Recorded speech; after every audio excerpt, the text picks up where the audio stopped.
Hi everyone, my name is Pablo Campillo and I'm going to present you my final exam from School Organization and Students Diversity. This exam is divided into two parts, and these parts are subdivided in blocks with different questions about some contents related to this course. Now, for the first question of the first part of this project, I have to imagine that I'm the director of a school in Murcia. The school I direct is called Cei Manera Fuensanta, and it is located in a central area of the city of Murcia, known for its good sociocultural level on its surroundings. The school is formed from around 500 pupils, and some of them come from different places of the world, like the north of Africa or the south of America.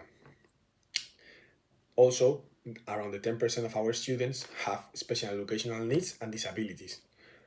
And the classes are composed for about 26 pupils each, and they all are equipped with good technology, which is necessary to develop a well-functioning education with digital tools.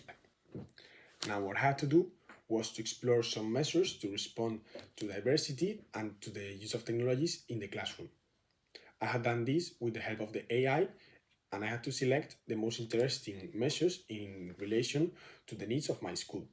Now here you can see the conversation.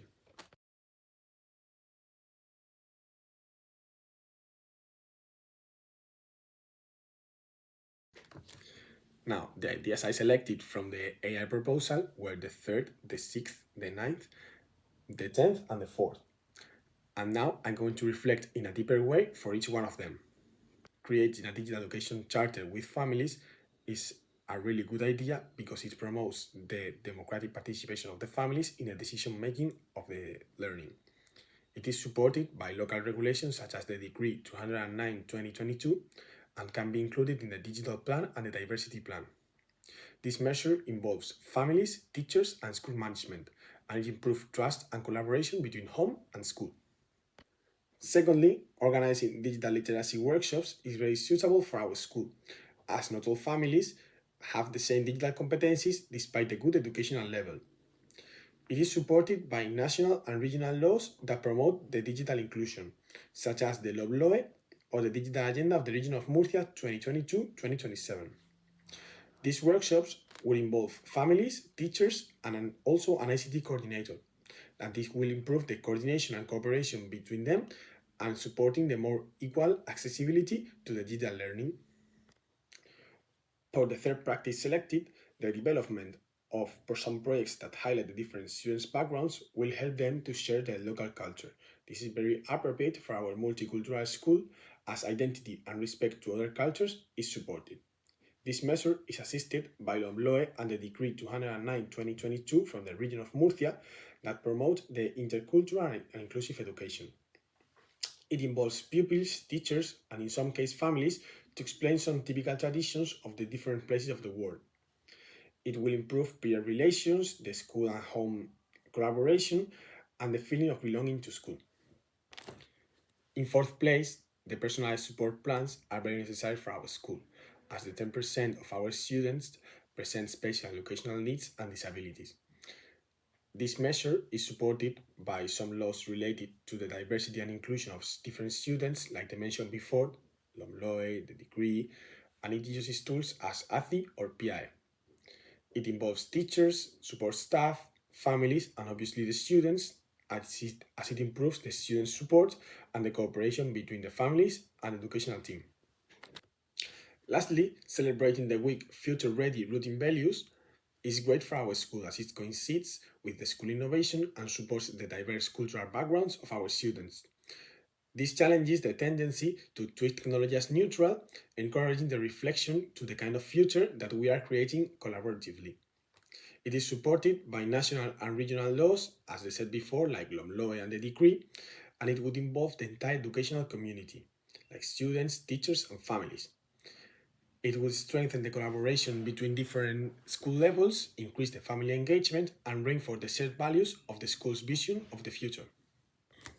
However, while the different measures selected include cultural, linguistic, and special educational needs, it doesn't explicitly address the diversity related to gender identity, neurodiversity, or even some socioeconomic differences between some families.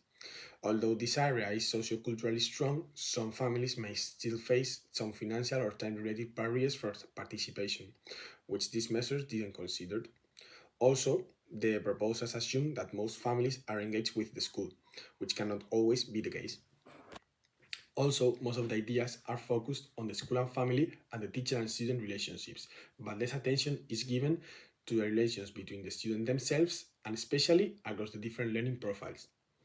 In addition, the relationships between the external professionals and the local community institutions aren't clearly addressed, and probably some of these actors could be important in amplifying the school's inclusive and community-oriented role.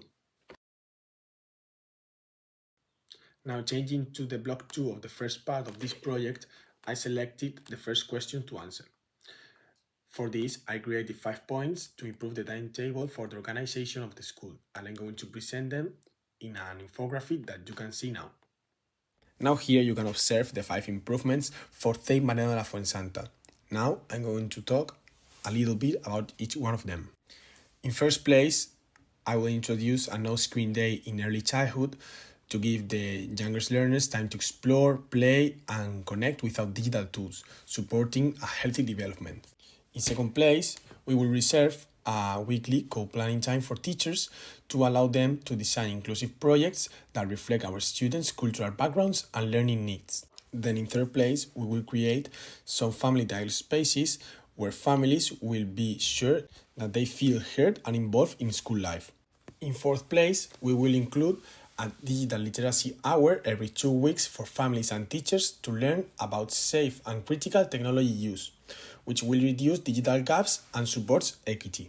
Finally, some term innovation weeks will be developed for students to create projects that connect learning to real life and for encouraging creativity and curiosity of the students. All these measures reflect a transformational leadership which inspires change, supports equity, and builds a shared vision of the world.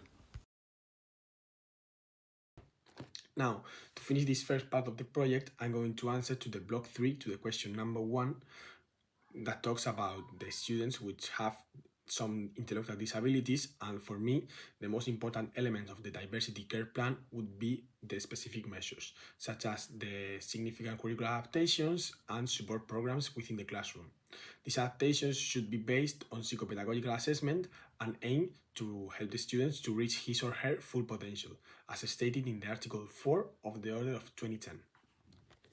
In practice, I would design a cooperative project in which all students work together by, for example, creating a model of the city of Murcia with accessible materials for all. The task would be adapted to the level of each student, for example, given to the most advanced ones to the task to create the buildings and also to reflect about the importance of each one. And for other students with intellectual disabilities, they could classify objects, draw signs, color the street, and that sort of things. In this way, everyone will contribute to the project and learn in a meaningful way. From a sociocritical point of view, this approach emphasizes the principle of equity over the equality one, mainly because it gives for each learner what he or she really needs. Also, it reflects on the universal design for learning model, which encourages flexible environments for learning. And finally, talking about the diversity care plan, it says that quality and inclusion depend on the shared responsibility and the design of accessible and contextually adapted learning experiences for all. After finishing this exam, I think that I deserve a good grade because I have put a lot of effort in the process of making this video, and also I think that I have used some really important and really good reliable resources, as well as I have reflect on some of the concept of the subject. The most important thing that I have learned in the school organization part probably has been the types of leadership, because it has helped me to understand in a deeper way how to be a leader and the actions that I have to take to be a good leader and to guide my classroom to reach the objectives that I propose for the course. And also for the student diversity part, I think that the most important thing has been to understand all the importance of the diversity and how to adapt it to all students to make them to feel part of the classroom and to include in different contexts some measures that will help me and my students to reach the objective that I have just mentioned. During the preparation of this video, I have learned how to implement innovative measures to the diversity of schools and also how to face the new needs of our society that it's now more and more requiring more adaptability to the digital environment. And this is the end of the video. I hope that you like it as much as me for preparing it. See you in the next time.